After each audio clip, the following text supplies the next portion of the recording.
Welcome to Bala cars. இப்போ நீங்கள் பார்க்க போகிற கார் பார்த்தீங்கன்னா ரிலாண்ட்டில் டஸ்டர் அப்படிங்கிற கார் பற்றி தான் பார்க்க போகிறோம். வாங்கி வீடியோக்குள்ளே போகலாம்.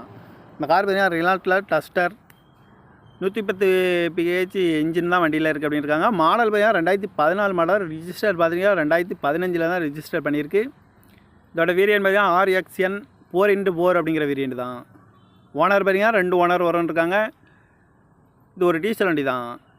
கிலோமீட்டர் பார்த்தீங்கன்னா 1,26,000 கிலோமீட்டர் ரன்னிங் ஆகிருக்கு. நேஷனல் சர்வீஸில் கடவோட வண்டி வரும்னு இருக்காங்க. இதுக்கு இன்சூரன்ஸ் பார்த்தீங்கன்னா 2/10/2024 வரைக்கும் இன்சூரன்ஸ் எடுத்து வச்சுருக்காங்க. காரோட ப்ரைஸ் என்ன சொல்லுவாங்கன்னா 5,75,000 சொல்கிறாங்க. ரேட்டு குறைக்க முடியும்னு சொல்லியிருக்காங்க. குறைச்சி பேசி இந்த காரை பைப்பின்கலாம்னு சொல்லியிருக்காங்க. ஏசி வந்துடும், பவர் ஷேரிங், பருண்டோ, ABS வந்துடும், air bag, double air bag வந்துடும், அழகு வீலு, ரிமோட் லாக் வந்துடும். சீட் கவர்லாம் பார்த்தீங்கன்னா நீ கவர் தான் போட்டிருக்கு. டச்சு ஸ்க்ரீனும் வந்துடும். கார் பார்க்க வேண்டிய இடங்கள் பார்த்தீங்கன்னா தர்சன் கார்ஸ் ஈரோடு அப்படிங்கிற இடத்துல தான் அந்த கார் பார்க்க முடியும்.